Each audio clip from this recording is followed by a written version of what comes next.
Hi, this is Martha, and I'm here today with my friend Barbara Juniper, who is a beautiful soul who is here supporting people on their spiritual and human journey in many ways, including as a dharma teacher in the Buddhist lineage, and also as a sound healer and as a mentor and a guide for people um, in various ways that are, just right for them in that moment. And today we're going to be speaking to whatever the spirit world wants us to. But in particular, we're going to be focusing on this question that I'm feeling called to speak to in a series of these interviews about the question of that people ask, how do I connect to the divine, or how do I find my true way of connecting to the divine?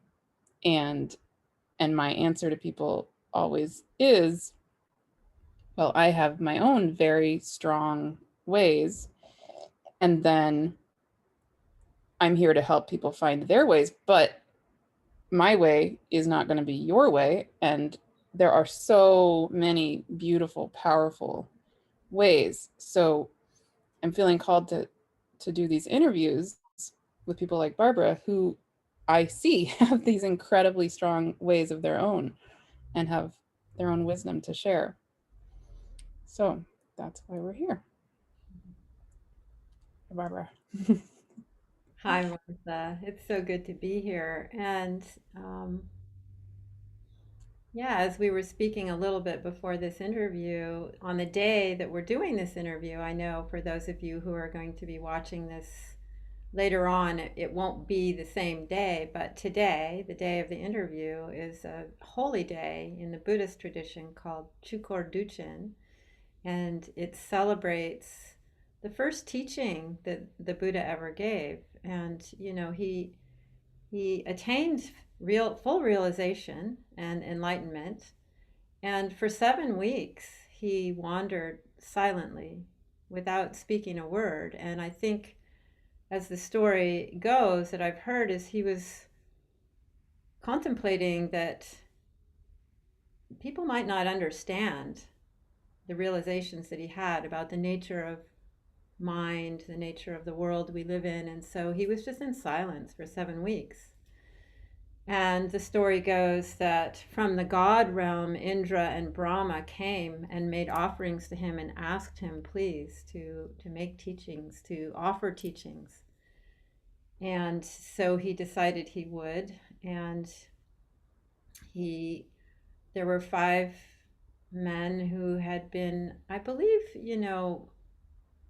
yogis, practitioners that he felt were could hear his teachings. And so he was in Varanasi at a place called Deer Park, and he offered what's called the first turning of the wheel, meaning it was the first dharma teachings that he gave. And in these teachings he talked about the Four Noble Truths and the Eightfold Path, which is the way out of suffering. So, just in honor of this day, what I'm told, what I've heard, is that on these holy days throughout the year within the Buddhist tradition, any practice that we do, any meditation, any offerings, any acts of kindness is multiplied 100,000 times. So, just to begin, because it just, Martha and I, we didn't plan that this would be on a very holy day to do this interview, but we find that, I think you would agree with me, Martha, that things happen kind of synchronistically with you and I, and that this interview happens to fall on this day. That I'd like to just offer a very short meditation for those of you who are listening to help just go beyond the words and connect with your own basic goodness. So we'll dedicate this whole interview for the benefit of all beings, because in that dedication, the frequencies and the vibrations will be multiplied many, many times. And as we all know, this world needs as much support and benefit as possible. So I'm going to invite you all to just take a moment and get yourselves comfortable wherever you're sitting, or if you need to lie down, that's fine too. And I'm going to ring the bell and we're going to just do a little bit of meditation for a moment.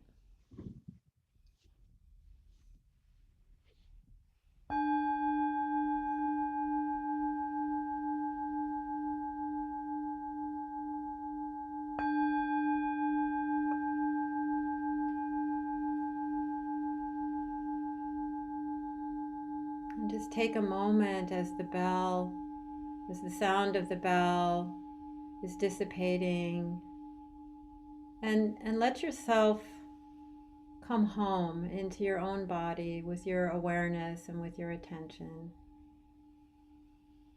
Just let your mind settle in this present moment, letting go of thinking about what you did before this moment in time, and letting go of planning or worrying or anticipating what's going to come next. And just allow yourself to bring your awareness, bring your attention into this very present moment. Bring your awareness into your body. Feel your sits bones on the cushion, or if you're lying down, feel the places where your body is in contact with the surface that you're lying on. And really let yourself settle into your seat.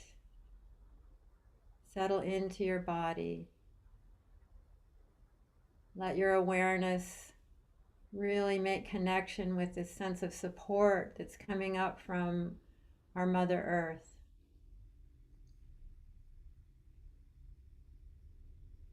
Feel her loving embrace holding you right now. You don't have to keep anything together. You can relax into this embrace.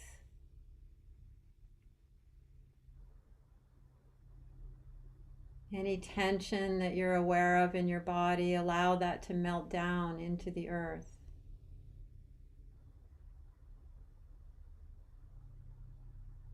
Just like butter melting in the warm sun.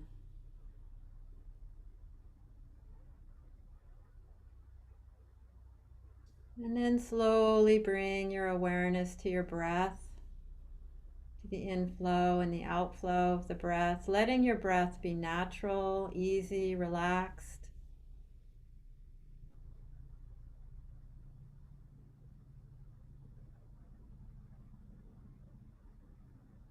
Taking in the life force energy, the prana on each inhalation, and on each exhalation, releasing tension and relaxing.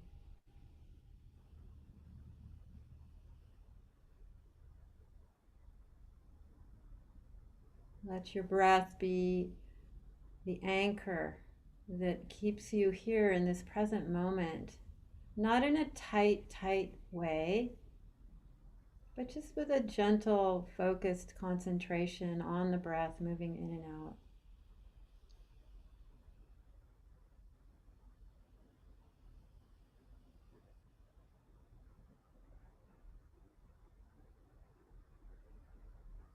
As we quiet the body down and we quiet our minds and we quiet our speech, there's a kind of stillness that you may experience in this moment. An openness as we meet ourselves and our experience with warmth, with kindness, with compassion. And just know that our coming together in this way, letting go of the doing aspect of our day-to-day lives and really dropping into the being aspect, it magnetizes awakened energy in the forms of angels, guides, teachers, sages, awakened beings, Buddhas, Bodhisattvas. And just feel their presence here with us now. Or whatever for you represents the essence of truth and goodness.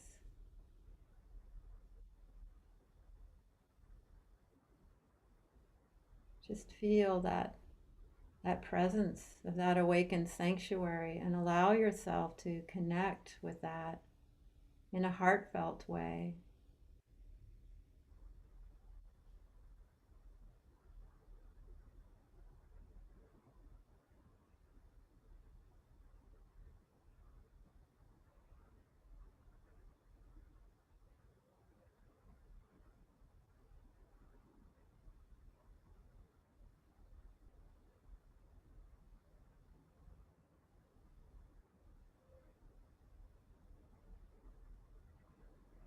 And just take a moment to cultivate the aspiration in your own heart that all beings awaken to their true nature,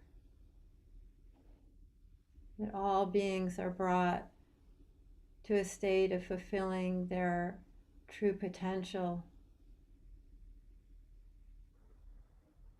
to come into full realization, full enlightenment.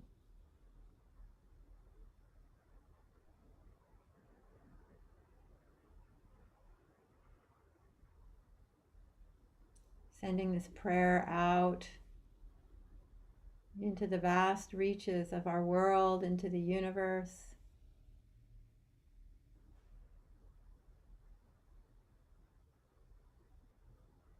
Visualizing it like a golden field that's just expanding and expanding.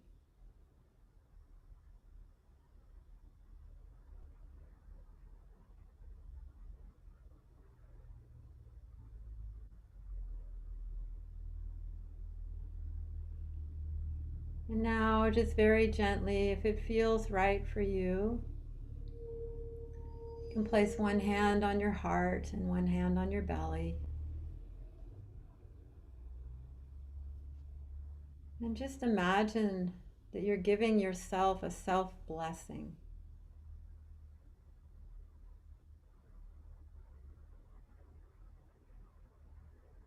offering yourself appreciation, gratitude for your own unique being, all aspects, those parts of you that you love and you feel really good about, and any part of you that maybe doesn't feel great or wonderful or that you don't feel good about, but just bring all parts of you into this self blessing and know that you are a divine child of the universe with your own unique soul print, your own unique gift, and that no one else can offer what you can offer.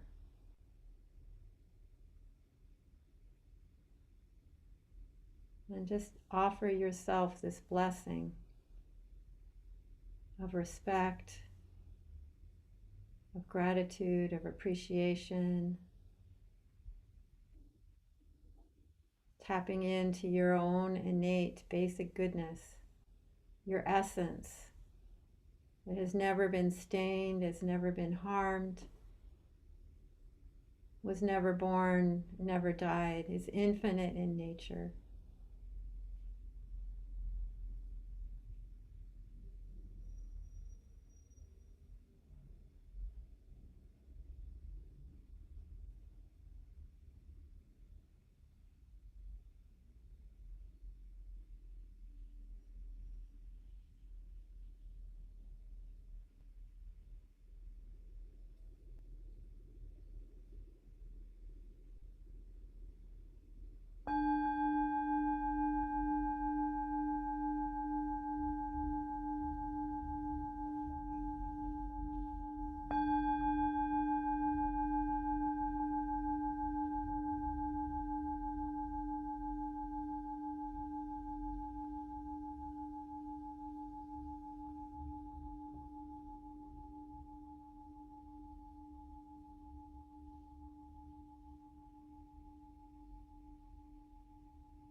Thank you. And just slowly open your eyes and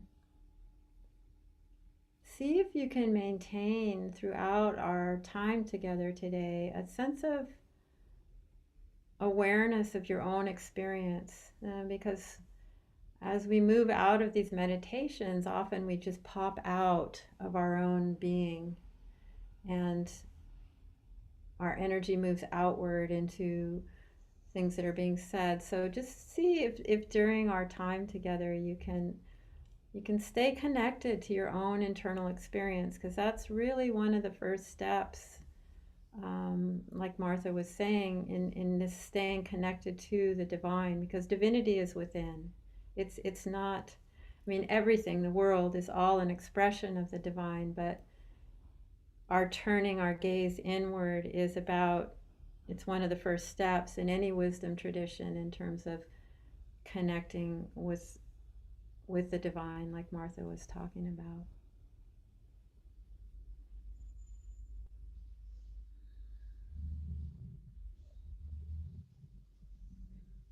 Hmm, thank you.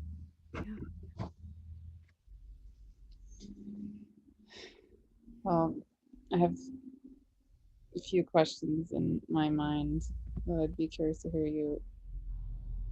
your thoughts on.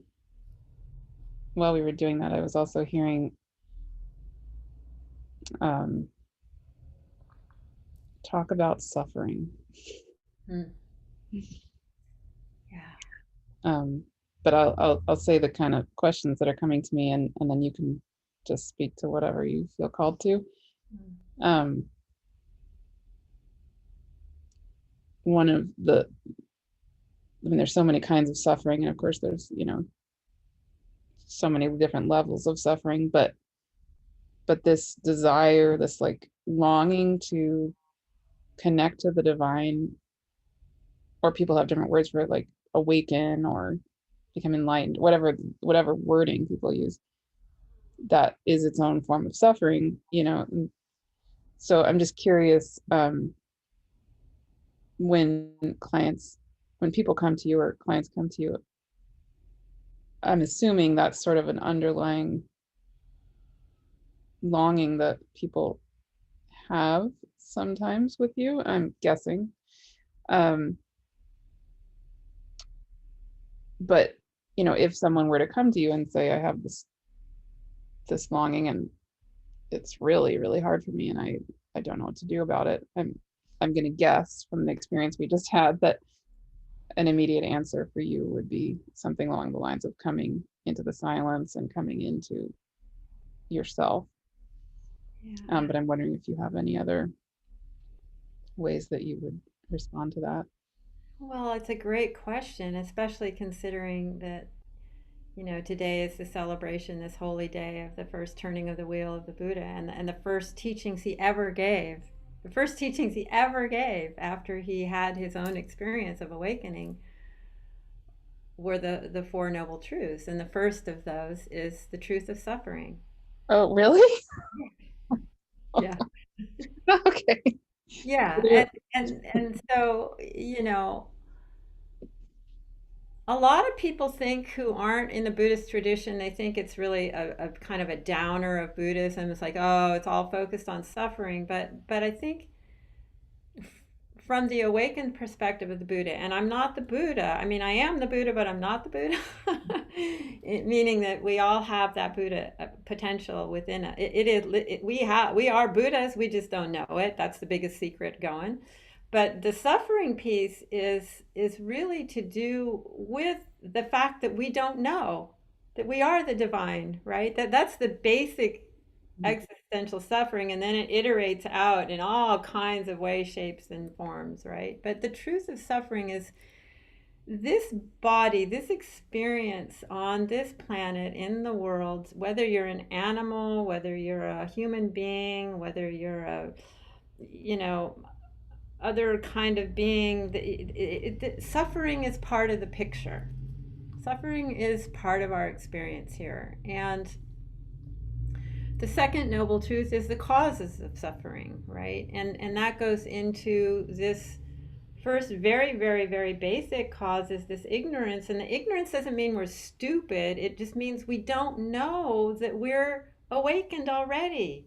It's, again, it's the greatest secret going, is that we all think it's out there somewhere. So then the causes and the conditions of suffering, the causes are the three basic ones are ignorance, desire, and aversion. And it's, again, it's not to say that to desire, that longing to make that spiritual connection, that's not a bad thing. It's just that we're looking in the wrong places for it.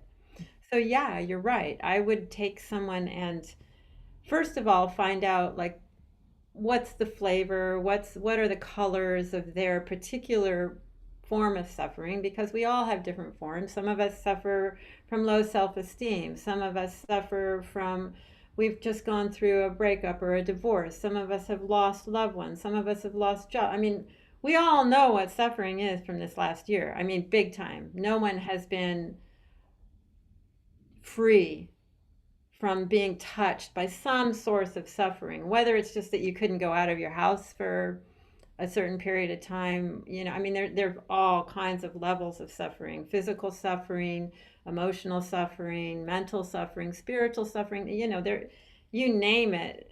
Every one of us has had an experience of some kind of suffering, particularly in this last year. You know, so the turning of the gaze inward, sometimes it's difficult because we've been trying to avoid certain feelings, certain things that are going on with us. But ultimately, as we turn our gaze inward and we come to understand more our own mind and how it works, and the ways that we can also create suffering by how we're thinking about something or speaking about it, or our story, our narrative about it can create suffering. Then the third noble truth is the end that there is. The good news is, he says, there's an end to suffering. We're not just destined. We don't have to live a life of suffering. There is a path. And the fourth noble truth was this eightfold path. And these are the steps from my perspective as the Buddha and what I saw. These are the types of things that maybe you should avoid. And these are the types of things that you might want to increase practicing in terms of generosity and virtuous, that will generate the causes and conditions for you to be ultimately happy, because you will realize and be free of creating the causes and conditions of suffering. Now, this is a huge topic. We could spend weeks and weeks and weeks. I mean, you know, there's schools, Buddhist schools, many different Buddhist schools, and you spend years and years unpacking all of this from a lot of different levels. But I don't know. Does that answer your question? Does that give a little opening into it? You know, I would say one other thing is there's this word dukkha in Buddhism, which has been said to be translated as suffering, but I would just, the word I prefer is a sense of dissatisfaction. Like it's never quite right. Right. Mhm. And so even when things are going well, there's a kind of suffering in that, because you know it's not going to last. And then we try and hold on, right? Or, you know, we're afraid we're going to get what we don't want, and we're afraid we're not going to get what we want. And so that can get a loopy kind of cycle of suffering going on. Yeah. And in my praying every day, you know, I get taken into the nothing of the nothing beyond time and space, or whatever you want to call it. And it's like a letting go of literally everything. And it's the most purely, deeply peaceful I've ever felt in my life. And usually, lately, when I get taken up there, I mean, well, every day I ask, what is mine to do from that place? Um, and almost every single time lately, the answer is just be, Yeah. just just be here. I mean, in other words, be on the earth, but acting from this Yeah. nothing deep peace, contentment, Yeah. like ultimate contentment place. And then my challenge is, of course, living as a human and maintaining that. It's almost, it's like within 5 minutes, phew, there's something that's like anxiety comes up, or Right. uh, my kids need X, Y, or Z thing, or, and the other thing I feel in that place is just ecstatic joy Mm-hmm. and love, like pure love. Mm. Mm. Um, but yeah, it's not exactly like easy to quote unquote just be as a Yeah, human. I think that makes a that brings up a really beautiful point. Is that, a huge part of the spiritual path is integration. Mm, It's integrating all of that into our day to day. And these qualities that you're mentioning, they're innate to all of us. The mm, quality of love, the quality of compassion, the quality of joy, of equanimity. And again, in the Buddhist tradition, these are called the four immeasurable qualities. Immeasurable because they're infinite. There's no end, no beginning. They're just, and in that place there's an immeasurable sense of offering them to all beings as well. So these qualities are innate divine qualities. They're not something we have to go out and get and bring in. They're already here. mm. And when we're connected in that kind of a way, it awakens those qualities, right? And um, yeah, they're there. They're part of who we are. We can get into loops and patterns and habits that a lot of the metaphors that are used are things like a gold statue that's covered in clay, right? And the gold isn't tarnished. It's like that's our being. It's like we have these patterns and things that are veiling or obscuring our being able to know and connect with that. And I think, again, just the turning within, and like you were saying in the beginning, there's many paths, many paths, and everybody's got to find that thing that resonates the most with them and helps awaken them to a sense of their own innate goodness, and maybe that's walking out in the woods for a while and just becoming one with the trees and the nature and the earth, and maybe it's music. For me, music is a pathway in, right? Mhm. And for some people it may be cooking, or you can bring that kind of present moment attention to whatever you're doing from that place. Like I was saying in the beginning, if you're staying connected in your own body, you can bring that divinity through you in a myriad of creative forms. Mhm. Right. I'm getting this image in the Gaia Speaks book that I channeled a couple years ago. Mhm. She gives the image of us as a tuning fork. You and I have talked about this so many times, but it sounds like the same thing. It's like that golden Buddha is like the tuning fork that's us, and then all this clay or like dirt or gunk gets stuck to it because of life. Yeah, And then the Gaia Speaks book is all about one way, like one set of ways of clearing that gunk from the tuning fork that is us.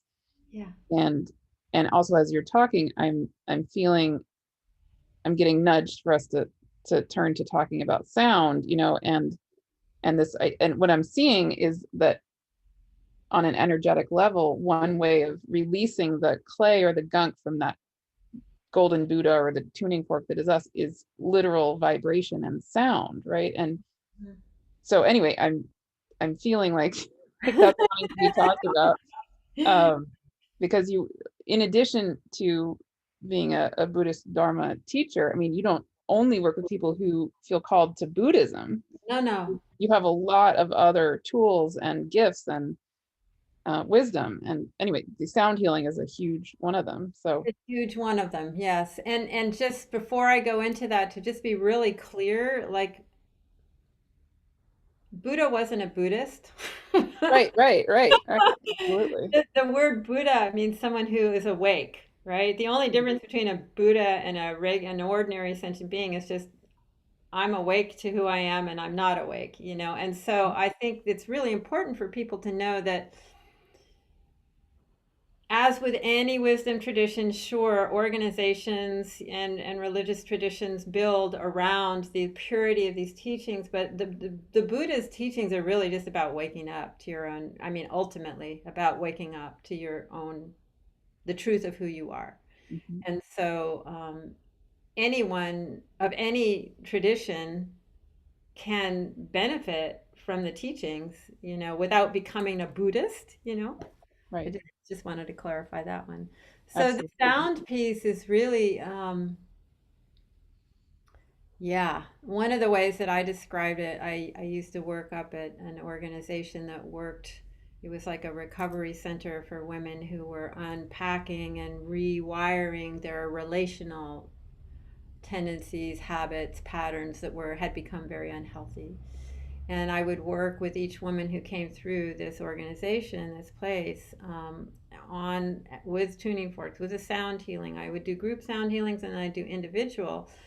And I would always have one of the really important aspects of sound healing is that when sound is combined with intention, there's this potential for transformation and healing to happen, right? Mm. And so I would always encourage people, and I still do when I do my sound healings, to set intentions. And what I saw the sound doing from an energetic level is that our habits and patterns, our habituated tendencies that were typically early on in our life, maybe a survival strategy that we needed to survive. So it came from a place of maybe a childhood wisdom, but now we've outgrown those and they're not actually beneficial for us anymore. And so we have to find a way to let them go. But the visual that I got was they kind of like are tendrils that wrap themselves around our energetic body, right? And what the sound does, and at the time there was a grapevine that was growing on the fence outside the room where I was doing the healing, and it's kind of like, you know, the way that grapes wrap around something. It's that's the way those patterns are kind of wound around our vital energy. And when the sound goes in and you're creating this intention for a new pattern, the sound starts to open up the space within which those habits and patterns can loosen up and start to unwind. And as they unwind, there's this space for that new pattern to come in and create its relationship with our vital energy, right? So Mm. that's one of the ways that I see sound working. From one of my teachers is the Peruvian sound healing shaman Tito La Rosa.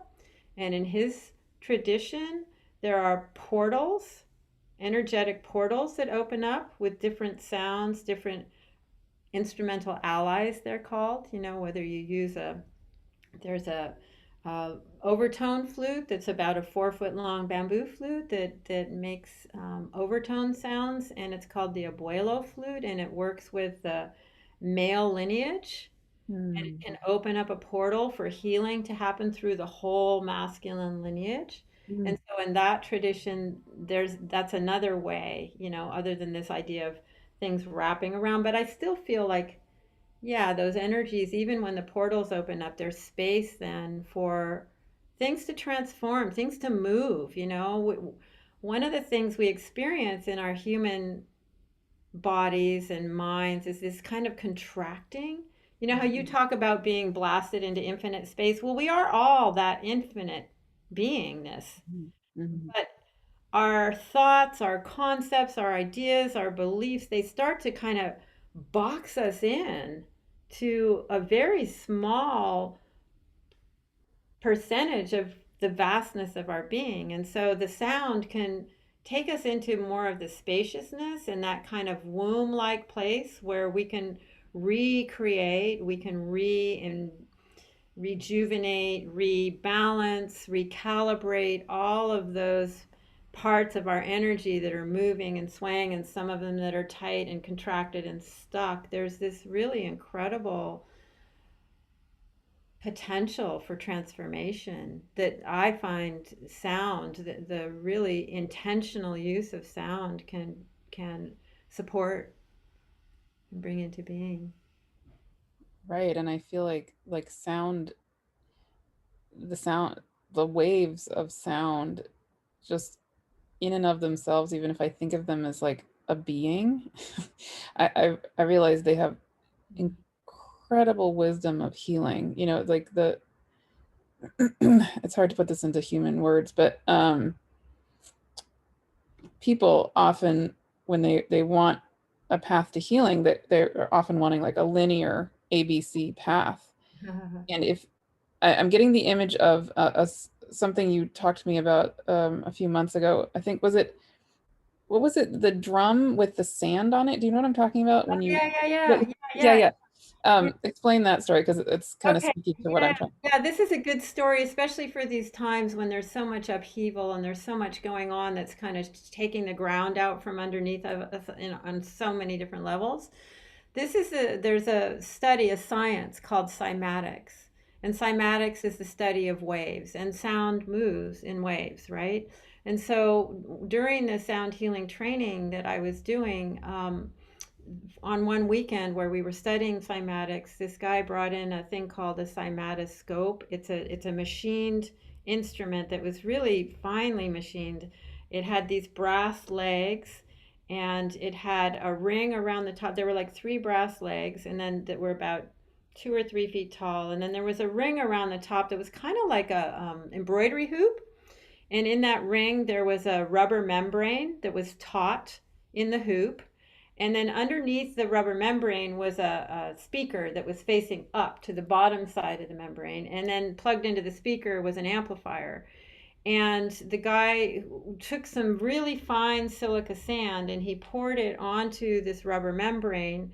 And then he handed me the microphone that was plugged into the amplifier and he said, just hit a note. So it was like, doo. And as I held that note, the sand started to bounce and bounce and bounce. And as I held it longer, it went into this amazing pattern, like a floral pattern. Mm. And in that moment, I was like, oh my God, this is sound becoming form right in front of my, Literally, literally, yeah. literally. Like, this is not an intellectual exercise. This is happening right in front of my eyes. And then he said, so now either change the amplitude, which is the loudness, or the pitch. So I just went from that note to do, and I changed the pitch, right? All of a sudden, the sand went into complete disorganization again and then reformed into a new, little more complex pattern. Mm. So that for me was a total shift in my perception of the world in Mm. terms of form, that everything is vibration. Whether we can hear it or not, form comes into being through vibration, through frequency. Right. And yeah, this is work that was started by well, it was Hans Jenny was a Swiss physicist who worked with this and came up with originally it were these Chladni plates that were metal plates that were the guy ran the bowstring on it, and there was sand on it like that. But if people are interested, look up cymatics on YouTube and there's more. You probably even see, but they've also taken pictures of sound waves that have been put into water, and they have special cameras and can show the patterns. And a lot of the patterns are so duplicated in nature. Like this frequency looks like the back of a tortoise. This frequency looks like the spiral in a sunflower. There's just incredible similarities between the patterns that the frequencies make in the water and the patterns that they make in actual nature. It's amazing. Well, it Right? also, yeah, it also makes me think of another related thing that you and I have talked about a lot, which is, again, in my praying, I get told all the time that, the ultimate state of existence is, um, is a homeostasis of the balance of the energetics of everything to everything else. So like, um, and I get told, everything has a song, like everything is vibrating. So it's literally like one star and another star are both emanating their own frequency and their own vibration that are then in balance and harmonizing with each other, Yeah. and their magnetic force is going to be in harmony and balance, because they're not like one falling into the other one, or Right. one repelling. They found their homeostatic balance, Yeah. and literally everything in existence has this state of being that is the natural. Like healing, I need a different word. Like, the word isn't even healing, because it is healed, like it in the, but Already. healed isn't the right word either, because it never wasn't healed, it was never broken. It Yeah. just Yeah. is. Yeah. And so one thing I feel like with that sound healing, perhaps I'm not a sound healer, but what it's helping me what's helping me flesh out in my own body is like, it I just keep getting told over and over and over again that the ultimate healing, quote unquote, is literally just to come back to the natural state of that homeostasis of existence. And Mhm. it feels like sound healing and lots of other healing modalities really are just helping our cells and our own vibrational being remember, like open back up, like you were saying, and resettle into its natural form and balance. Yeah. uh Yeah. I yeah. think as you say that, the image, there's a couple of things that come up for me that oftentimes, when I have someone on the table in my office and we've talked a little bit ahead of time about where people are at, what their growing edge is, they've set their intention, I get them on the table. And the first thing that happens is we just go into silence, and oftentimes I'll just bring in some crystal bowls and just create this sense of spaciousness. And I know with a lot of body workers and somatic workers, there's this place called the still point. Hmm. And, I was a homeopath for many, many, many years. And so there's this place where there, in homeopathy, there's a belief that this vital energy is a self healing energy. It's not like I'm the healer and I'm doing something. We're just supporting the that knowingness, that innate harmony that's within us. That's almost like, I would say, I feel like that's the same as the Buddha nature thing. It's like there's this innate, intelligent, omniscient, knowing aspect of our being that when we can access it, that's where the quote unquote healing happens. And when we come into resonance with that, there is a falling away. There is a realignment. I often talk about sound healing sessions as being this, like you were saying, this recalibration, where Mm. we're tuning into our own innate energy, but it's in harmony with the greater field, like you're talking about. There's this sense of resonance and a sense of entrainment to this frequency that is our natural state, but we get out of it. We can get, it's like off center a little bit, and it's always there. It's like the earth is always here. We may not be aware of the earth, but she's always here supporting us. That energy that's coming up through the earth is always here. We're just busy and we don't connect. It's the same way with our innate, vital, Buddha nature, harmonic essence. Mm. Yes, and then that's bringing me to the third main thing that I'm feeling called for us to speak to before we end today, which is related to sound and healing, is the idea of voice, right? Hmm. We were talking about that earlier. Yeah. And yeah, um, I open up the field to you there. There's so much there. There's so much there. Right. Oh gosh, yeah, we were having a really rich conversation prior to this interview. So, from a sound healing perspective, your voice is the instrument that goes with you everywhere you go. And I have heard that your voice print is like your fingerprint. No Mm. one else has the tone qualities that your voice has. It's unique to you. Mm-hmm. And it is one of the most powerful healing tools that you possibly can tune into, just humming and directing that feeling, the hum in your body, and setting an intention with the hum can create incredible pathways for transformation and healing. Mm. So that's one level of the voice. Then there's this whole piece that's evolving now at this time that we're living in. It's been slowly evolving over time, but I would just like to speak to women having a voice, Yeah. because this is huge right now, and there have been many, many women generationally that were told to be seen and not heard, right? That's an old one from way back, and we can trace that back millennia. Mm-hmm.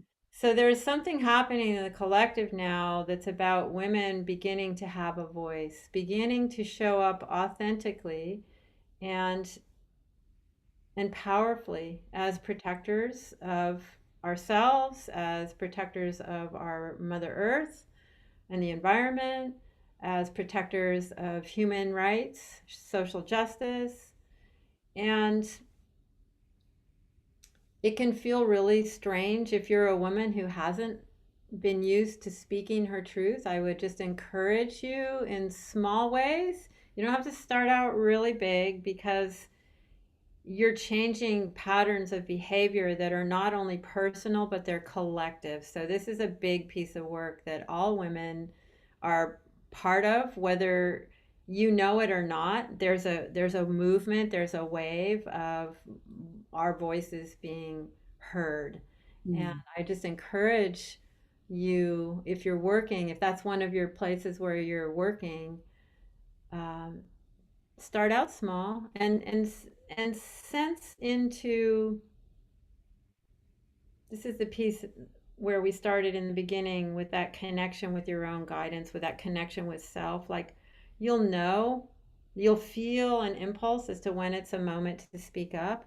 Mm. And know that sometimes, if you're, for instance, I was talking to a friend today who had gone to visit her family and had a moment where she spoke up, which is not traditionally where she has stood in that family dynamic, and a lot of people started to wiggle. So that may happen too, that if you're, because you're upsetting the balance of power, right? And people aren't going to be, people, especially in family dynamics, they like you to stay put where you've been for years and years and years.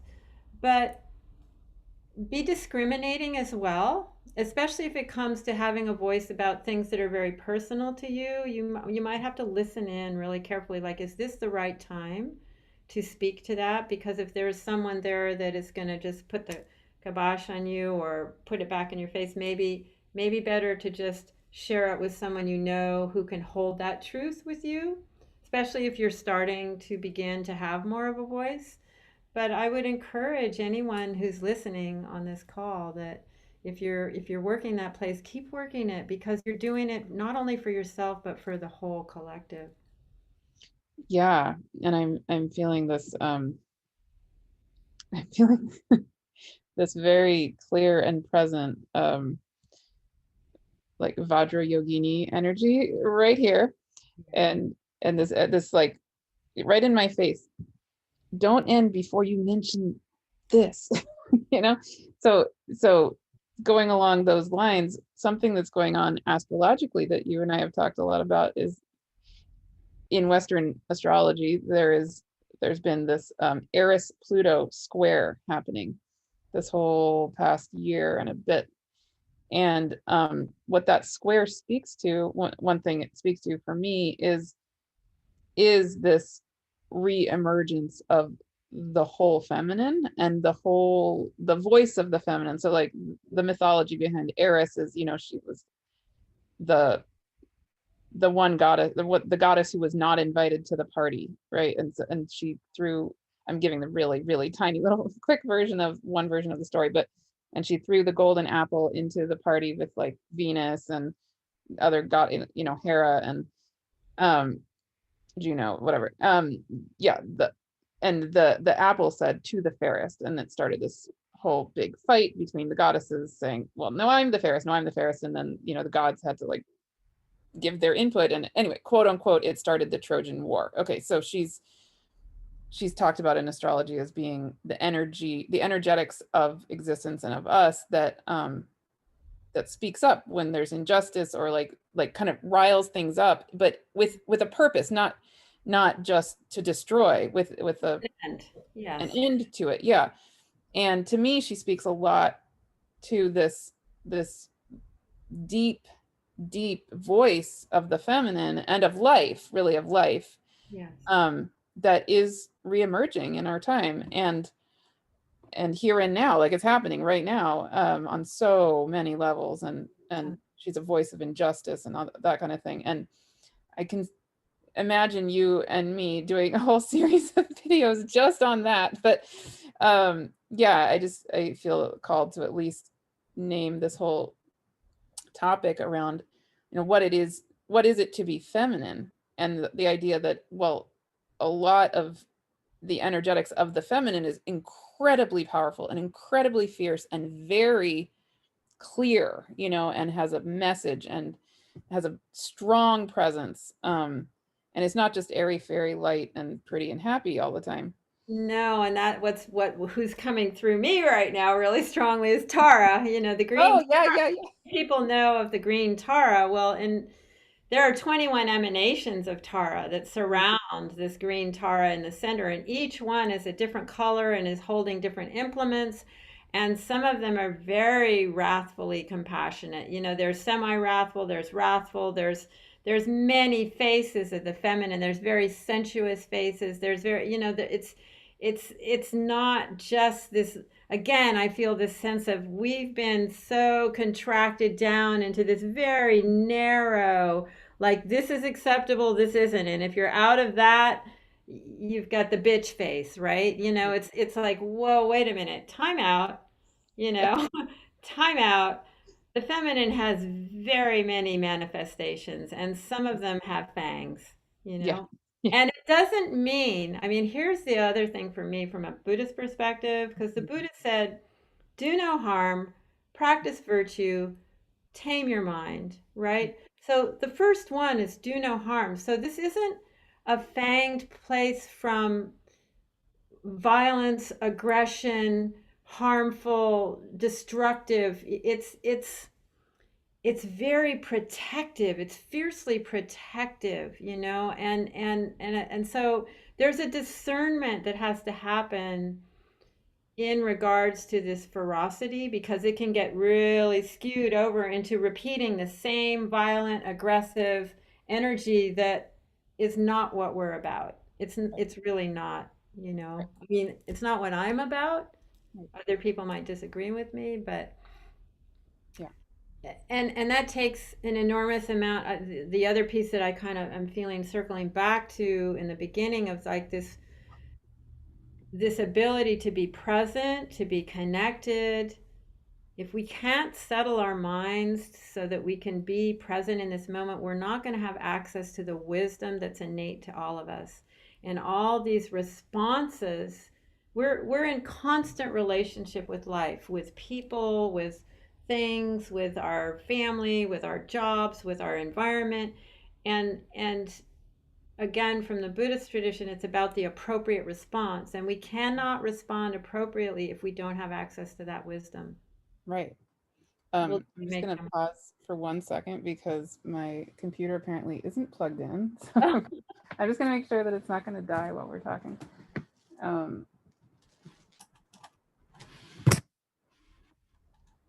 mm.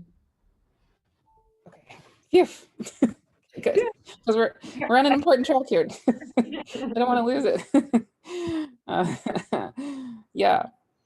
Um, So the wisdom and compassion are said to be like two wings, you know, and you can't. It's it's not gonna, that balance and that harmony you were talking about won't happen if it's just compassion or if it's just with you. You need the both, you know. right. And again, I feel like this is like a whole set of conversations down the line that I'm sure we will have both personally and maybe on camera. Um, But one thing that is feeling so important in our world to me these days is for people to well, I think first for women in ourselves, but then for the world in general, to understand the true nature of the quote unquote wrathful feminine. You know, that like the energy of the Eris or the Kali or there's so many of the Lilith, like there's so many of these quote unquote, they're called the dark feminine energies, right? um People do think of them as destructive and out of balance, which those energies can get out of balance, but the true nature of them, in my experience of them, is it's the creative life force energy of life itself, which does include life and death. Yes. But even the destruction is very purposeful. It death becomes life, you know? Yeah. And so helping us to remember that true essence of what that the healthy wrathful feminine is, it feels so key to our Yeah, world. it's really important. It's really important. And what I was sensing as you were saying that is that underneath all of that life, death, when you walk in the woods and you see a rotting log and it's called a mother log because all this new life is coming out of it. There, for me, underneath all of that balanced, what appears to be wrathful or destructive is this deep compassion for Mm, life. It's like out of, and even back to that cymatoscope example, for a new pattern to emerge, the sand had to become disorganized. So I use that as a teaching tool right now because people are like, what's happening with the economy and COVID and all this. And on one level, of course, it's all really intense and affecting people. But on another level, on a systems level, unless we break up the energy of the old structures that are no longer serving us, we will not be able to recreate or create a new higher level of pattern that's more supportive of life. right. So in that destruction and that shifting of breaking down of the structures, I think of the tower in the tarot, right? Mm, It's like the crumbling of the tower. That's new life. I had property up in the Sierras in the foothills that completely burned down, the house, the barn, everything, in 2015 in one of those big fires. And I went up there. I was in India at the time that the fire happened. And when I came home, the ground there was probably 12 inches of ash over the whole property. mm, And there had been a rain maybe a week prior to me going up there. And I was going up to do ritual and gratitude to the spirits of the land and all because it's where I raised my kids. And sure enough, a little bit of rain, and there was a 6-inch sprout of bamboo coming up, right? And it mm. was like, wow, the resiliency of life. And even the destruction, as massive as and intense it was, there was a sense of, okay, something just got massively cleared and life is emerging again. And as we know here in Fire, California, um, I mean, fire is obviously not fun, and Yeah. we are all of us, I think, have collective PTSD from all these fires that we've had, and and we have all seen the hillsides, after the fires, and then the rain comes, and then Ah, whoa, yeah. the wildflowers just go boom, because so much of life here actually needs fire to Bloom. generate its natural state of being. Yeah. So just to circle back then to the first question about suffering is Oh, like, yes, yes. well, because sometimes our suffering can feel like a fire, an internal fire. It can be Mm, that intense, but just know that if you can stay with it and you can bring your awareness, which is the greatest medicine there is, to being present with that, new life will bloom for you. mm, mm. Wow. I'm feeling I'm feeling that come to a close, even though, I'm Yeah. also feeling 3,000 other conversations I want to have. Yeah, no, it feels like a a Per- perfect circle, a purple. Yeah, Yeah, beautiful. back to the beginning and these constant spirals of growth, Right. transformation.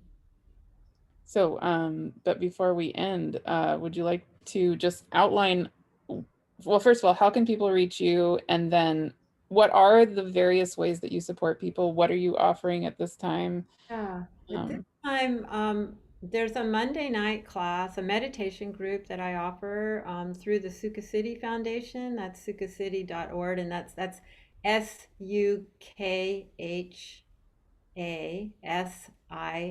SUKHASIDDHI. Sukha means bliss, and city means accomplishment. mm, Sukha City was the one of the female Dakinis, so is the head of the lineage that I'm part of. mm, On Monday nights, every Monday night from 7 to 8:15, I lead a free meditation group, and you can register for that on the Sukha City website.